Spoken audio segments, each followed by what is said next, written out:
Hello friends, welcome to Jyothi blooms. இன்றைக்கி வீடியோவில் நம்ம இந்த பூச்சியை கட்டுப்படுத்துறதுக்கு வீட்டிலையே கிடைக்கிற ஈஸியான பொருள்களை வச்சு ஒரு பெஸ்டிசைடு தான் தயார் பண்ண போகிறோம்.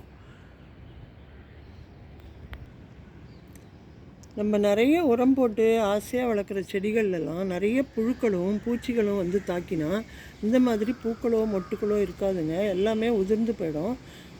செடியே சரியான வளர்ச்சி இருக்காது. ஸோ அதனால் நம்ம ப்ரிகாஷ்னரியாகவே செடிகளுக்கு வந்து இயற்கையாக நம்ம ப்ரிப்பேர் பண்ணுற பெஸ்டிசைடோ இல்லாட்டா ஃபங்கிசைடோ நம்ம அடிச்சுட்டே இருக்கணும். வாரத்துக்கு ஒரு தடவை அடிச்சுட்டா ப்ரிகாஷ்னரியாக உங்களுக்கு பாதுகாப்பாகவே இருக்கும். செடி எந்த பூச்சி தாக்குதலும் வராமல் இருக்கும். வந்தப்புறம் உங்களுக்கு அதை விரட்டுறது ரொம்ப கஷ்டம். இப்போ இந்த செடியில் பாருங்கள், இலைப்புழுக்கள் நிறைய வரும். அதுக்காக தான் நான் இப்போ இதை வந்து பாரிஜாதத்தில் அடிக்கிறேன். இலைப்புழுக்கள் வந்ததுன்னா இலையெல்லாமே சுருட்டிட்டு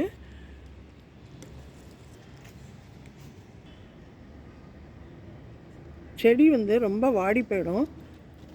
அந்த ஃபோட்டோசிந்தசிஸ் நடக்காது, இலைகள்லாம் பசுமையை இழந்து எல்லாம் கொட்டி போயிடும். ஸோ அதனால தான் இந்த மாதிரி பெஸ்டிசைட் நம்ம ரெடி பண்ணி எல்லா செடிகளுக்கும் கொடுக்க போகிறோம். இந்த பெஸ்டிசைட் வந்து இந்த மாதிரி இலைகள் உபயோகிக்கிறோம் இல்லையா, அந்த மாதிரி வெத்தலை, கீரை வகைகள், அந்த மாதிரி செடிகளுக்கெல்லாம் ரொம்ப யூஸ்ஃபுல்லாக இருக்கும். புழுக்களை கொல்லும், புழுக்கள் வராமல் தடுக்கும். உங்கள்கிட்ட இருக்கிற காய்கறி செடிகள், கீரை வகைகள், பூக்கள் எல்லா செடிகள்லையுமே இந்த மாதிரி பூச்சிகள் தாக்குதல் இல்லாமல் இருக்கிறதுக்கும் ப்ரிவென்டிவாகவும் அடிக்கலாம், பூச்சி தாக்குதல் வந்துட்டாகவும் அடிக்கலாம். அந்த மாதிரி ஒரு இயற்கையான வீட்டிலையே தயாரிக்கிற ரொம்ப பவர்ஃபுல்லான ஒரு பெஸ்டிசைடு வந்து ஆர்கானிக்காக உங்களுக்கு செய்து காட்டுறேன். இப்போ பாருங்கள், இன்றைக்கி நான் அறுவடை பண்ணின கத்திரிக்காய் எல்லாமே பூச்சியே இல்லாமல் சூப்பராக வளர்ந்துருக்கு. இந்த கத்திரிக்காய் செடியில் நிறைய பூச்சிகள் வரும். அது எல்லாமே இல்லாமல் இருந்தால் தான் இந்த மாதிரி அறுவடை உங்களுக்கு கிடைக்கும். ஸோ நீங்கள் உரம் கொடுத்து செடியை வளர்த்தா மட்டும் போகாது, பூச்சி தாக்குதல் இல்லாமல் கட்டுப்படுத்துறதுக்குரிய ஒரு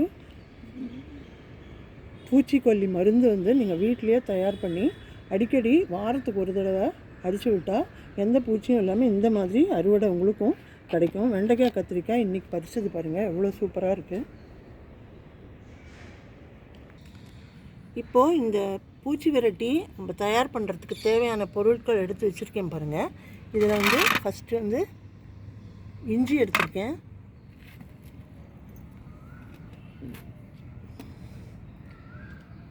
பச்சை மிளகா, நல்லா காரமாக இருக்கிற பச்சை மிளகாயாக எடுத்துக்கோங்க.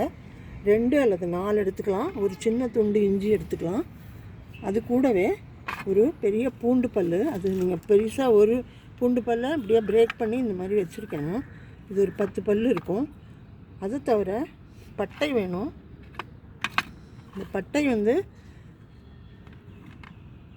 ஒரு கிருமி நாசினி, எல்லா பூச்சிகளையும் வரட்டும். மழைக்காலத்தில் வர நத்தைகள், அட்டைகள், சங்குப்பூச்சி, மண்ணில் வர பூச்சிகள் எல்லாமே வரட்டும். ஸோ இந்த பட்டையும் ஒரு 4-5 பீஸ் எடுத்திருக்கேன் நான். அதை தவிர கொஞ்சம் மஞ்சத்தூளும் கொஞ்சம் புளிச்ச தயிர், நல்லா புளிச்ச 2-3 நாள் பழகி புளிச்ச தயிரும் எடுத்திருக்கேன். இப்போ நம்ம என்ன பண்ணுறோம், இந்த இஞ்சி, பூண்டு, பச்சை மிளகாய், இந்த பட்டை, இந்த 4த்தையுமே மிக்சியில் அரைக்கணும்.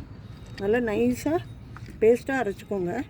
இப்போ அரைச்சி எடுத்துன்னு வந்திருக்கேன் பாருங்கள். இதோட காரத்துக்கும் வாசனைக்கும் எந்த பூச்சியும் வராது. இருக்கிற பூச்சி எல்லாமே போயிடும். ஸோ இது 4யுமே இப்படி நல்லா நைஸ் பேஸ்ட்டாக அரைச்சிக்கோங்க. அப்போ தான் நமக்கு வந்து ஸ்ப்ரேயரில் ஊற்றி அதோட சத்து எடுக்க முடியும். நம்ம எடுத்துகிட்டு ஸ்ப்ரேயரில் ஊற்றலாம். இப்போ இது கூடவே நம்ம இந்த தயிரையும் மஞ்சப்பொடியும் கலந்துக்கலாம் பாருங்கள். இஞ்சி, பூண்டு, பச்சை மிளகாய், பட்டை, இது 4மே அரைச்ச விழுது.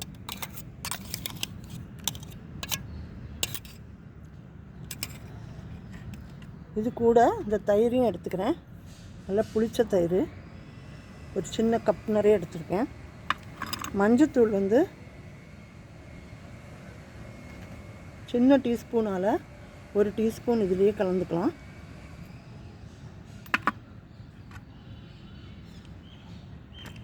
இப்போ இதில் வந்து 1 லிட்டர் தண்ணி நான் கலந்துக்கிறேன். இந்த மிக்ஸி அலம்பி எடுத்துக்கலாம்.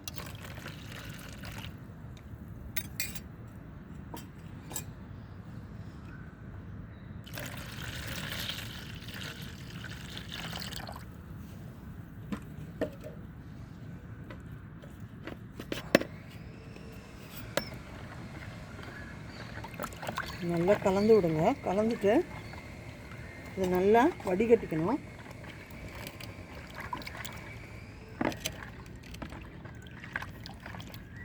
இது இப்போவே நல்ல பஞ்சன் ஸ்மெல்லோட சூப்பராக இருக்குது. இது எந்த பூச்சியும் வராது. இதை நம்ம செடிகளில்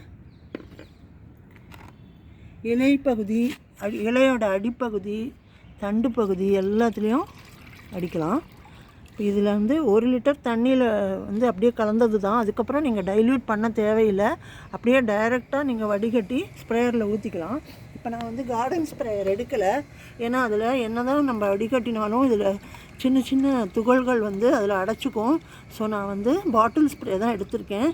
பாட்டில் ஸ்ப்ரே பாருங்கள், இந்த மாதிரி இதில் விட்டுக்கலாம்.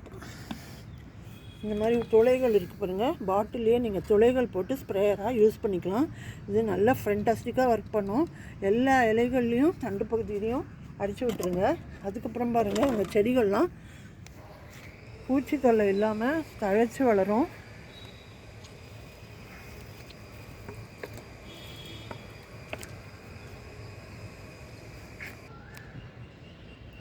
இதில் இருக்கிற இஞ்சி, பூண்டு, பச்சை மிளகாய், பட்டை எஸ்பெஷலி வந்து உங்களுக்கு மண்ணுக்கும் ஊற்றி விடலாம். இப்போ உங்களுக்கு மழைக்கால பூச்சிகள் எதுவுமே வராது. மரவட்டை, நத்தை, அட்டைப்பூச்சி எதுவுமே வராது.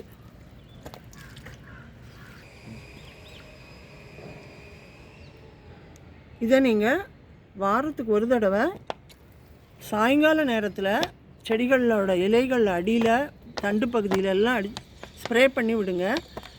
ரொம்ப பூச்சி தாக்குதல் இருந்ததுன்னா தொடர்ந்து 3 நாளைக்கு கூட அடிக்கலாம். எந்த பாதிப்பும் செடிகளுக்கு வராது. பூச்சிகள் தான் விரண்டு ஓடிடும். ஸோ இந்த தயாரிப்பு உங்களுக்கு ஒரு யூஸ்ஃபுல்லாக இருக்கும்னு நினைக்கிறேன்.